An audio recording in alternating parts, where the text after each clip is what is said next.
I click the links to join channel here over Subscribe Star now over at Odyssey. Thanks, 15 new members. So this is pretty friggin' dark, and I know it doesn't seem dark, but I think a lot of people will watch this kind of stuff and they'll have this subconscious feeling of of like depression, almost like, it's on the horizon. Something is wrong with the narrative, and the more you look around at things, more and more is wrong with the narrative. I was thinking about that Chuck Berry song. This would have been the time to pause the video and look it up, where he's talking about the two kids go off and start a young family together. Someone in the comments will know what I'm talking about. So this new movie, Eggless, is absolutely brutal, about turning women into happy female corporate slaves, instead of like trying to turn society around and go, there was a time before 1965 hard seller when women could stay at home and raise kids. But then when you adjust the economy to figure in the hard seller stuff, suddenly you don't have that choice anymore, because the economy adjusts to, now you have to have a two person family. It's like, well, as a society, why don't we try to fix that? And that's not even on the table. Nobody left or right is even looking at trying to fix anything. Honestly, like there's not going to be a conventional political solution to any of this. I know that's not for like a YouTube pop culture channel, but whatever. That's a rough looking 34. Hey, but look, all diversity is our strength. No, it's not. It's weakness. I mean, that Amazon study should have taught you that. So this is just globalist anti-natal propaganda. You ever think it's funny that everything Hollywood pushes is globalism? It's anti-nation, anti-natal, anti-family, subversive filth and degeneracy. It's all that sinister left-hand path to subtly brainwash normies. It's just everywhere you look, you get hit with it. And there's no, it's just movies. People know it's fiction. That's the problem, is people don't know it's fiction when it's so pervasive, where it's all coming from this one direction. There is no counter-signaling narrative, because they just don't get funded. They just don't get that, those institutional investor, the BlackRock type of fundings for these movies about, like from a family perspective, a Christian perspective. That's just micro budget stuff. Everything else is coming from a globalist perspective, and it's so commonplace that people don't notice it. You're fish swimming in this water of Bolshevism, and it's slowly boiled the frog, where people just don't see it until you have like an epiphany moment or a slow awakening that some of us have had, and we're looking around at this stuff, with the they live glasses, and it's just it's all so tiresome. That's the feeling of the Empire of Dust, to look at all this just Weimar level propaganda. It's like that Canadian healthcare commercial that had a self-deletion booth. But, commercials now are so diverse, except for that one, because it showed, I think, a fair-skinned person of the light, a blonde person, surrounded by diversity, of course. And she's the one they chose to have her delete herself in this, Soylent Green machine that feeds her nitrogen or whatever, so she can make room for her, for the new Canadians. And the symbolism is that, as careful as I can say on Google Tube, it's pretty well in your face. They're telling you they tell you what they want, and they tell you what they fear if you have the ears to hear, which, more on that on Odyssey, Subscribe Star and whatnot. So this movie has the plucky vagina hero at 34 who's having a midlife crisis because she has no man and no kids, coming up against the harsh biological reality. And I know I don't think there's any women listening to this. I dearly love women. I'm not one of those. I know there's people who talk about this kind of, I don't know, manosphere, marketplace value stuff, and a lot of that is cringy. A lot of that is coming from insecure guys. I get that, who are just angry about having a bad dating. I had awesome dating experience, relationship experience. This is coming from a different perspective, where I look at this and go, oh, you know what? Both men and women would be happier if they got married younger and had a family and grew the tribe and became part of their tribe and had in-group preferences and went to their local church or pagan whatever. It's in-group preferences, that concept of forming a tight tribe. no, and for the men, it's like there's this. They just want to like sleep around and get their stick wet type of stuff. It's like no, that's cancer as well. It's cancer for men to sleep around. That's that mindless hedonistic imperative of chasing the dopamine. That's the same for men and women. It's like you don't get a pass because you're men. It's like no, women don't pair bond, but their pair bonding gets screwed up. It's like, well, for men it's different, but there's no, I mean, it would be better to have one girlfriend who turns into wife, who turns into 5 kids at a young age, than to be, the Chad Bachelor in the Corvette. And when you're young, you have that worldview of drive around in a convertible, the 40-year-old guy with the gold chain just banging young chicks. And then when you get older, you'll get that like, oh, no. You're going to be much happier having a family at 20 than you would, driving around in the midlife crisis car at 40 or 50 or something. That's sad. And the thing is, I will say nowadays, more and more people are becoming cognizant of it. So Hollywood portrays this as a quirky young woman finding herself and having sex with anything that moves. And in a few years, when they look back at the fall of the West, feminism is going to be a huge part of it.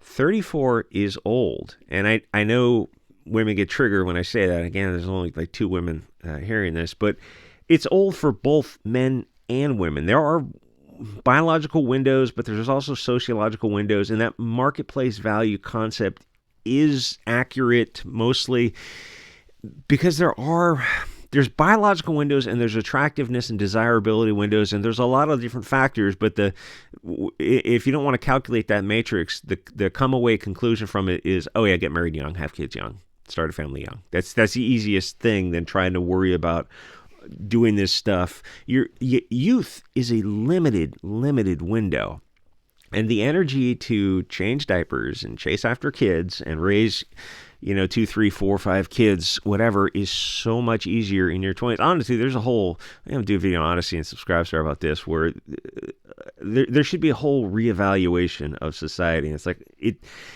everything is going to happen grassroots, or it's not going to happen at all, because we're run by demons, pretty much. Demons who drink the hemoglobin of the youth. Anyway, So 34 is old for men and women. A society would be healthier arranging marriages at 16 than sending young... Oh, yikes, my guy. Pedal says what? Yeah, okay, 18 then. Whatever. You'd be better off than sending young people out into the world without any structure as they're done now. And there's this move for feminists now to infantilize women. So where they call young women who are in their 20s, you go like, that's not a young woman. If you're in your 20s, you've probably been a biological adult for a decade. Around the world, that's not a young woman. You're a full adult. You're 22. You're a full adult. You have agency. You should be making adult decisions. You're not a young woman as if, oh well, she was taken advantage of by an older man who was like 32. It's like you're 22. Or if I don't know when you hit the biological clock starts like 14 or something, it's like yeah that's young, that's too young because you're not like emotionally ready for kids then. But that's when the clock usually starts ticking. That's the biological start, and that's just Mother Nature. That's just reality. And now there's this like sociological brainwashing that goes over that. And I'm not saying older people should be hooking up with young people. I'm saying young people would be better off if they were paired together in arranged marriages at a younger age, and society would probably be a lot healthier off if you have multi-generational families teaching the youth how to raise kids. So people are swimming in globalist media brainwashing that's designed to lower birth rates if people look like you, because it tells men to expect a supermodel whore and women to expect a movie star. And that's another thing is the prawn industry. Nobody looks at that and goes, oh, that's weird. Isn't that deeply weird? You think that's what the founding fathers wanted when they said the First Amendment?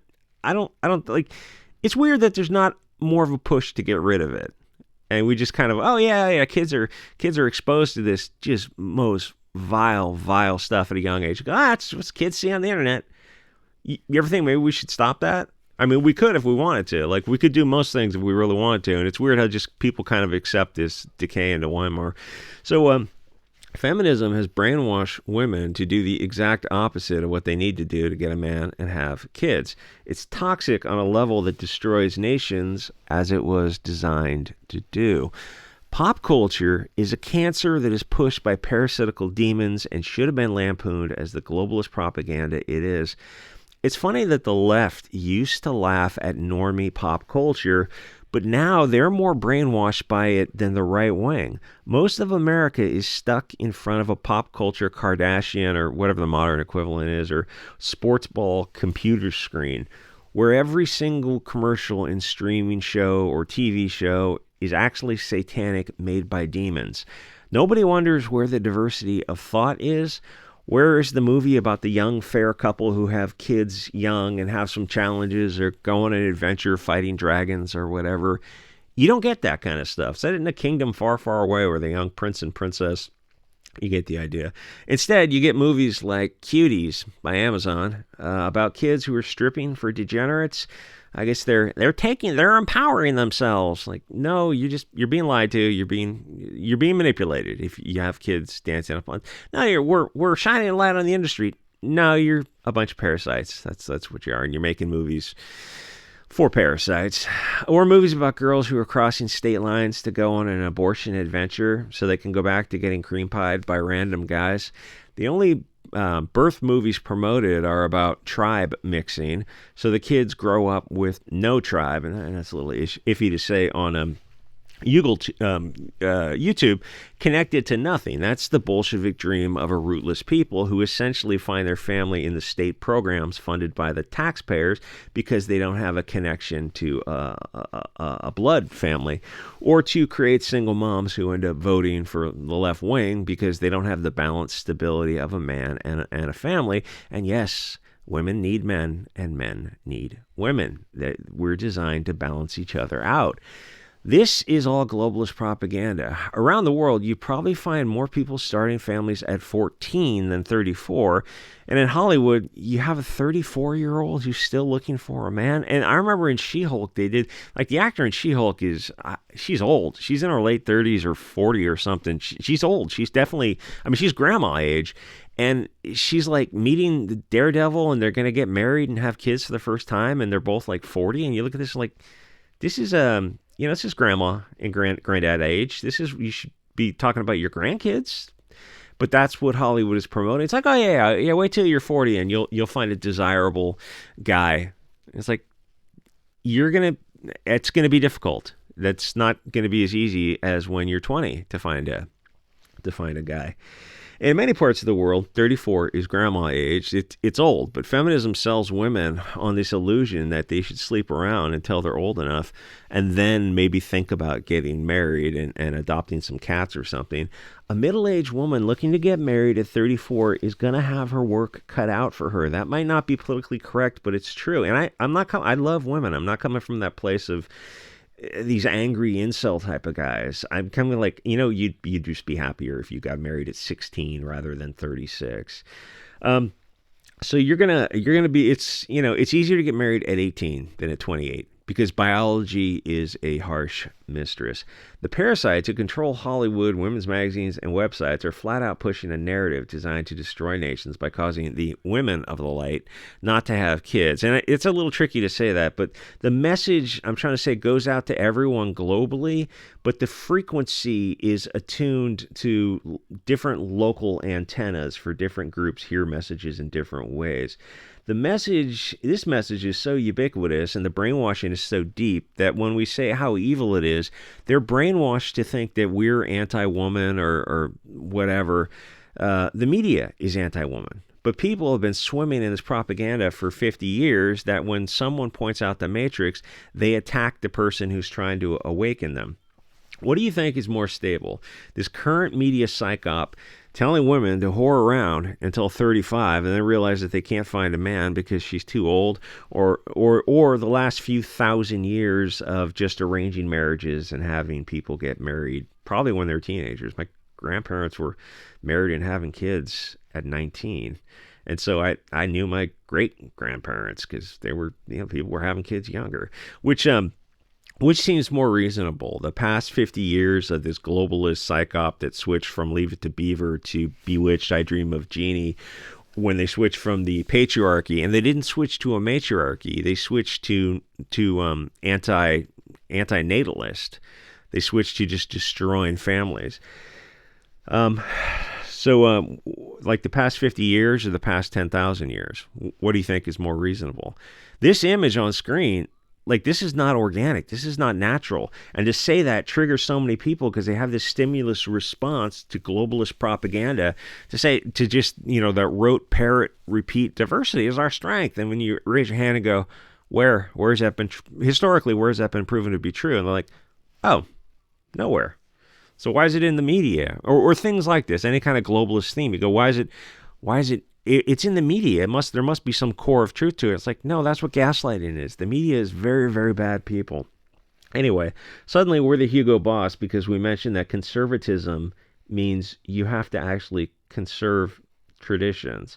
And if you ask the single 40-year-old woman who missed her window of marriage opportunity, most are going to be honest and say, yes, it would have been better to be married with kids at 18 than to be hit 38 and realize, oh, there's nobody out there for me, or you're just not going to meet the guy, or your expectations are so high because you've been brainwashed to be so high. It's like the higher standard of living for women who are usually out earning men. They don't have to settle in their mind, and they've been brainwashed into thinking settling is like degrading, dehumanizing to them. And that brainwashing is so effective that they're going against their biological programming to have kids, to go, oh, well, I guess I'll just be, single at 38. And the thing is, there's a biological window and there's a sociological window. And the biological window, yes, you can have kids in your late 30s, even 40s sometimes. But there's the sociological window of trying to find a mate who is on board that when you're in your 35. And it's a much narrower Venn diagram of available men. As you get over like 26, it just gets smaller and smaller because women usually have they have a list of, like, a checklist of expectations. So it's kind of like self-limiting, but then as they get older, the other side, the men are crossing her off the list as well. So they're looking for available men and they just don't find it. They hit 35 and they're always like, oh, there's nobody out there who meets this criteria. And every year goes by, you keep lowering your criteria, but the men are also, I guess, kind of raising theirs or cutting these. They're looking for younger women. It's like, it's just easier if you, like, 20, get married, have kids at 20. But society doesn't enforce that, and parents don't enforce that. And honestly, like, the whole society, the whole West needs a massive, massive reset. Anyway, like, comment, subscribe. Thanks to everyone over at Odyssey. I hope this didn't come off the wrong way, because I hear those men's videos. They used to be more popular years ago, and they're cringy too, and they're evil just in a different way. The whole men hating women thing and women hating men thing. It's like, that's both evil, and you realize you got to look up at the puppet masters who are manipulating these young people to hate each other. It's like, no, love each other. You need each other. Men need women, and they need their tribe, and they need their family. People need each other. What they don't need is media propaganda. Anyway, like, comment, subscribe. Thanks to everyone over at Subscribe Star on Odyssey, and I'll see you guys on next episode.